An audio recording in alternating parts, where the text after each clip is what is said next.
There's a specific sound a room makes when it decides you're a joke. It's faster and crueler than laughter. It's the sound of people choosing a version of you they can feel superior to, and locking it in. That was my 10-year high school reunion. I walked in expecting old friendships and small-town nostalgia. What I actually got was my ex-wife, Jessica, in the middle of a circle of people we used to know, gesturing at me with a wine glass. Still driving that old truck, huh? Some things never change. Everyone laughed. Nobody in that room knew my company had closed a deal worth 9 figures the week before. 20 minutes later, they found out, and I watched Jessica's face cycle through disbelief, humiliation, and something else I didn't have a name for yet. I want to tell you that was the end of the story. It wasn't. 3 weeks later, Jessica called me, apologizing, asking to meet, telling me she'd been thinking about us and wanted to make things right. I want to be honest that some part of me, even after everything, felt a flicker of curiosity about that call. What I discovered over the following 6 weeks, once I understood the actual reason behind her sudden, tearful reconciliation, was considerably colder than anything that happened at that reunion. My name is Daniel. I'm 35 years old, and this is the story of how my ex-wife's genuine-sounding apology turned out to be the opening move of a calculated attempt to claim a share of the company I'd spent 10 years quietly building without her, and the exact evidence that proved it wasn't remorse at all. I have to take you back to who I was 10 years ago, because you can't understand the weight of what happened at that reunion, or what came after it, without understanding how far I'd genuinely fallen. I was 25, recently divorced, and flat broke.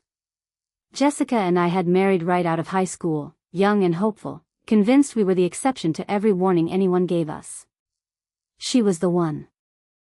Everyone remembered, class president, valedictorian, the girl with her whole future already laid out in front of her. I was the quiet one who worked nights at the auto shop and stayed late helping my dad on weekends. It worked, for a while. Until it didn't. The divorce wasn't dramatic. It was worse than dramatic, a slow, grinding realization that she'd stopped seeing me as her partner and started seeing me as a ceiling she'd hit. I remember the exact night she told me, not angry, just tired. "You're a good man, Daniel. But good isn't the same as ambitious. And I can't wait forever for you to become something." She didn't say for me. She said something. Like I was a project she'd given up on. She took the car, the apartment, and most of our mutual friends, the ones who, in the way people do, quietly picked the winner of the divorce. I got the old truck, a storage unit, and a checking account with $300 in it. For the first year, I was a ghost. I worked double shifts, ate at my desk, kept my head down. And I made a decision I didn't fully understand at the time. I wasn't going to try to prove her wrong. I was just going to build something so quietly that by the time anyone noticed, it would already be done. I want to walk through the actual, unglamorous shape of that decade, because the version most people imagine when they hear self-made success almost never matches the real, grinding texture of how it actually happens. I'd learned cars working at my dad's shop, and somewhere in that first dark year, I realized I could see what was wrong with a vehicle the way other people read a sentence. I started small, flipping cars in my spare time, buying them broken in a rented garage, fixing them, selling them for a few thousand more. My first flip, a rusted-out pickup I bought for $400 and sold 6 weeks later for $2,000, felt, at the time, like the single greatest financial accomplishment of my entire life. I remember calling my dad that night, the only person I told, and him saying, simply, "Do it again." I did. I didn't tell anyone else. Not extended family, not old friends. I knew what would happen if I did, the same thing that happened every time I'd mentioned a plan to Jessica during our marriage.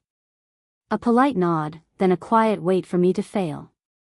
So I stayed invisible. One car became 10, working out of that same rented garage 7 days a week for the better part of 2 years, reinvesting every dollar rather than taking anything out for myself. 10 cars became a small used lot, 3 employees, a business license with my own name on it that nobody in my hometown had any reason to notice. And a dealership, I discovered, is a window into something considerably bigger: fleets, logistics, the quiet machinery that keeps a regional economy actually moving. I started investing in that machinery. Then, slowly, carefully, building it myself. There was a specific year, year 5, that nearly ended everything. A fleet contract I'd bet heavily on fell through at the last moment, a client's own bankruptcy leaving me holding debt I genuinely wasn't sure I could recover from. I remember sitting in my truck outside the bank, having just been denied an emergency line of credit, seriously considering whether I needed to simply close everything down and go back to working for someone else. I didn't. I restructured, cut everything down to bare essentials, and rebuilt slower, more carefully, for the following 18 months. I remember that specific evening outside the bank with a clarity that hasn't faded even a decade later, the particular quality of the streetlight through my windshield, the exact number in my business account that I'd calculated and recalculated 3 times hoping I'd made an error. I called my father that night, the same person I'd told about my very first car flip, and he didn't offer easy reassurance. He told me, simply, that quitting was always available to me, but that I'd regret not knowing whether I could have found a way through this particular wall. I stayed up until nearly 4 in the morning that night, restructuring every contract, every expense, every projection, rebuilding a version of my business plan that could survive on considerably less than I'd been counting on. That night, more than any single triumphant moment in the years that followed, is the one I actually think of as the real turning point of everything I eventually built. By year 8, I had a company with my name on the door that nobody in my hometown had ever heard of. That suited me fine. Being invisible meant nobody was watching when I needed to move fast. The reunion invitation arrived by email roughly 3 months before the event itself, and I almost deleted it. 10 years of built success, and some part of me still remembered exactly how small that gymnasium had once made me feel. My business partner, a man named Marcus who'd known me since the brokerage days, convinced me to go. "You're not the same man who walked out of that school," he told me. "Go show yourself that." I didn't go to show anyone else. I went to prove it to the 25-year-old still living somewhere in my chest, the one who'd needed to hear Jessica was wrong. Which is why, when she called out about the truck, I didn't get angry. I felt something closer to peace. She was still the same person, 10 years older, still measuring people by what she thought they were worth. I wasn't. The mocking continued through the evening in smaller doses, Daniel still fixing cars, delivered with that same dismissive laugh to whoever would listen. Some people just never leave the garage. I let her talk. I chatted with old classmates who had no idea what I actually did, and for the first time in a decade, I got to simply be the quiet kid from the auto shop again, with no one wanting anything from me. Then a woman I barely recognized, someone from my old business class, found me near the dessert table. "Daniel," she said, something careful in her voice, "is that your name on the building off the highway? The big one with the fleet logo?" A few people turned. Jessica, 20 feet away, went still. "Daniel Ross," the woman said, no longer quiet, "you own the largest commercial trucking operation in the state. I read a feature about you last month." "That's you, isn't it?" I didn't confirm it dramatically. I just said, "I own a few trucks," and let the room do its own math. I watched Jessica's face cycle through confusion, disbelief, and the slow, dawning horror of a woman realizing she'd spent an entire evening mocking a man who could, quite literally, have bought the building the reunion was being held in. She said she needed air. I didn't chase her. I didn't need to. I want to describe the specific call I received 3 weeks later, because everything I eventually discovered started with a version of Jessica I hadn't heard in a decade. She called on a Tuesday evening, her voice softer, more careful than anything I remembered from our marriage, telling me she'd been thinking constantly about the reunion, about how she behaved, about the years since our divorce and everything she'd apparently come to regret. She asked if we could meet, just to talk, to finally have the honest conversation she said we'd never actually had when things ended between us. I want to be honest that some part of me, even holding a decade of hard-won distance from her, felt a flicker of curiosity, maybe even cautious hope, hearing what sounded like genuine, humbled remorse. I agreed to meet her for coffee the following week, telling myself I was simply extending the same grace I'd been trying to extend everyone in that gymnasium, the grace of letting people be more than the worst version of themselves I'd witnessed. That first coffee meeting went, on its surface, exactly as she'd framed it, an apology for the reunion, a longer, more searching apology for the divorce itself. Tears that seemed, in the moment, entirely genuine. She asked careful, seemingly innocent questions about my life since, whether I was seeing anyone, whether I ever thought about what our life might have looked like if she'd stayed.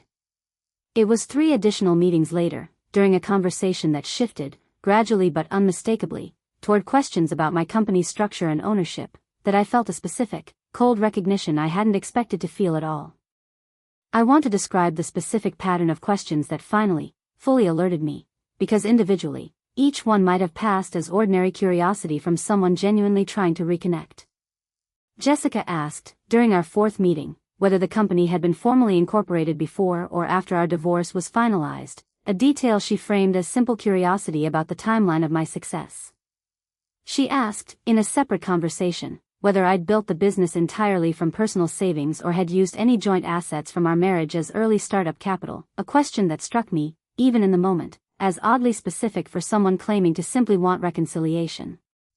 I remember driving home after that particular conversation, replaying her exact wording, understanding with a growing, uncomfortable clarity that these weren't the questions of someone processing old regret. They were the questions of someone trying to establish a very specific kind of timeline, one that might matter considerably if she were exploring whether any portion of a business built after our divorce could somehow still be legally connected to assets or efforts that predated it. I called Marcus that same night, describing the pattern of questions, and he asked me directly whether I'd checked in on Jessica's own current circumstances at all since the reunion. I hadn't. It was that specific suggestion that sent me looking, for the first time, into what Jessica's life had actually looked like over the preceding several years, rather than simply accepting the carefully composed version she'd been presenting to me across 4 increasingly personal conversations. I want to describe what I discovered over the following several days of careful, quiet research, because it reframed everything about Jessica's sudden reappearance in my life.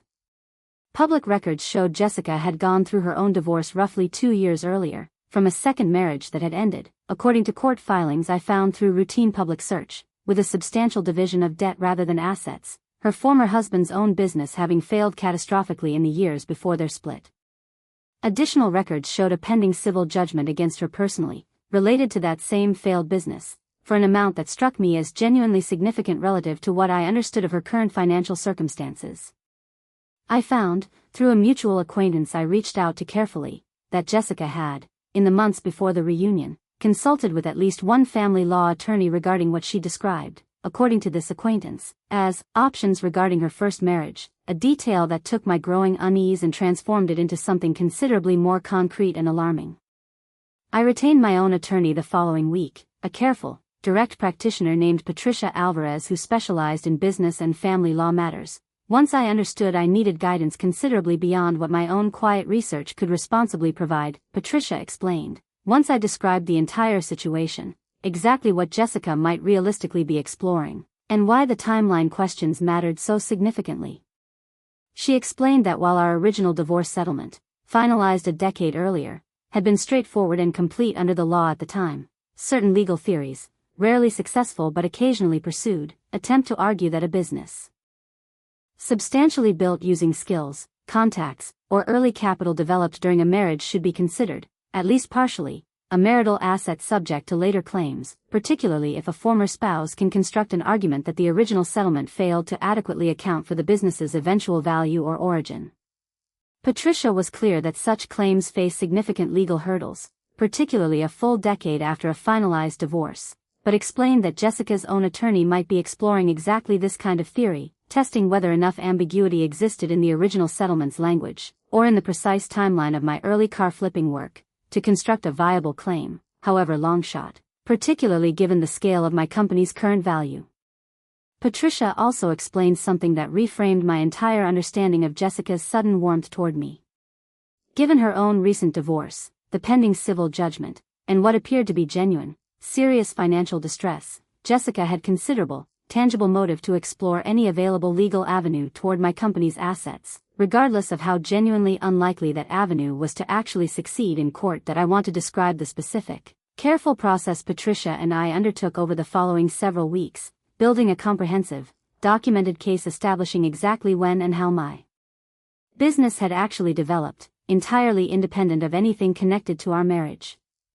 Patricia helped me assemble complete, dated documentation of my earliest car flips, cross-referenced against our original divorce's finalization date, establishing clearly that my very first transactions had begun using personal funds earned entirely after our marriage had already ended, funds that had never, at any point, been shared or joint marital property.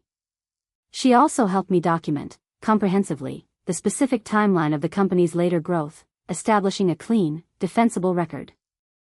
Showing every major investment and expansion decision as entirely independent of anything remotely connected to our original marriage or divorce.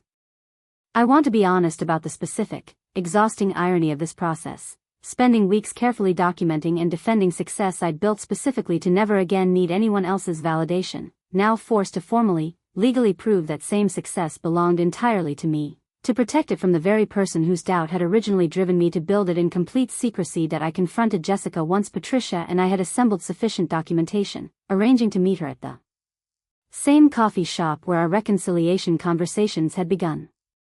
I told her, directly, that I understood exactly what her recent questions had actually been building toward, and that I'd retained my own attorney and assembled comprehensive documentation establishing the company's entirely independent origin and development. I watched her composure, carefully maintained across 4 increasingly personal conversations, finally collapse into something closer to raw, unguarded panic. She didn't fully deny it. She described, instead, the genuine desperation of her current circumstances, the failed second marriage, the pending judgment, a level of financial pressure she said had become genuinely overwhelming in the months before the reunion. She told me she'd consulted an attorney out of pure desperation, exploring whether any legal avenue existed, and that seeing me at the reunion, understanding the scale of what I'd actually built, had produced a specific, calculated thought she said she wasn't proud of, but couldn't fully deny either.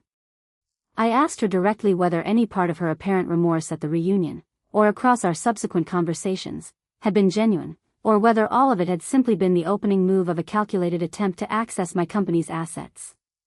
She was quiet for a long moment before admitting that she genuinely had felt some real embarrassment about how she behaved at the reunion, but that the reconciliation itself, once she understood the scale of my success, had quickly become something considerably more strategic than she'd initially intended it to be. Jessica's own attorney, once presented with Patricia's comprehensive documentation, advised her against pursuing any formal claim, understanding that the timeline and evidence I'd assembled would make any legal action both extremely unlikely to succeed and potentially costly to pursue given how clearly documented my company's independent origin had become.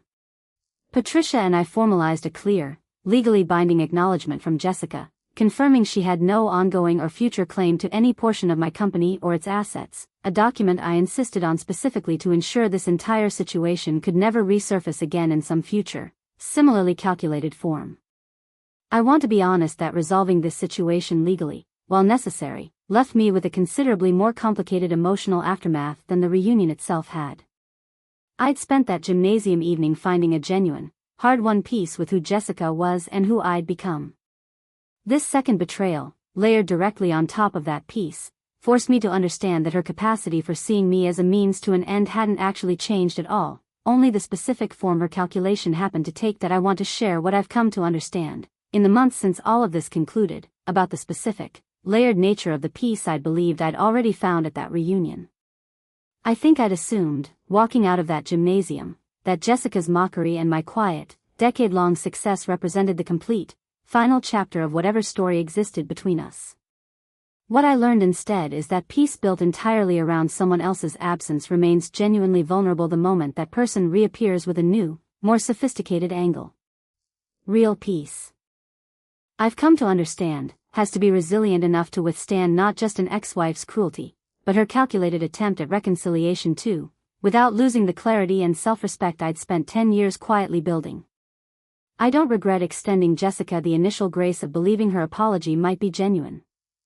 I think that willingness to believe the best of people, even people who've hurt you badly, remains a quality worth protecting, even when it occasionally exposes you to exactly this kind of calculated exploitation. What I've learned to pair with that grace, going forward, is a considerably more careful, deliberate verification process before extending real trust, A lesson I don't think I could have learned any other way than living through exactly this specific, layered betrayal. That I don't tell this story to suggest that every ex-partner who reaches out with an apology is secretly calculating some hidden angle. Most genuine reconciliation attempts are exactly what they appear to be. What happened with Jessica was the result of one specific person's decision to weaponize an authentic-sounding apology as the opening move of a calculated financial strategy. Once she understood the scale of what mocking me at that reunion had actually cost her socially and, she apparently believed, potentially financially as well. If there's something practical I'd ask you to take from this, it's simply that success built quietly, the way I built mine, doesn't automatically protect itself once it becomes visible. The same invisibility that let me move fast and build without interference for a decade disappeared the moment that classmate recognized my company's name, and I had to learn, quickly, that visible success requires its own kind of careful, deliberate protection I'd never needed to think about during the years nobody was watching.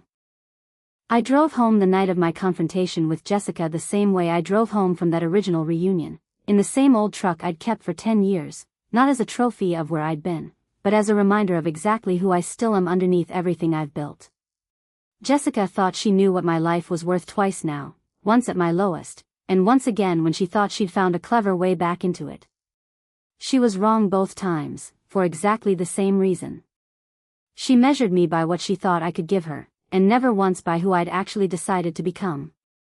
If this story affected you, or if you've ever had someone's calculated apology reveal itself to be something considerably colder than genuine remorse, I want to hear about it in the comments. I read every single one. And if you haven't yet, subscribe. There are more of these stories, and more of what I've learned about protecting the life I built quietly, every day.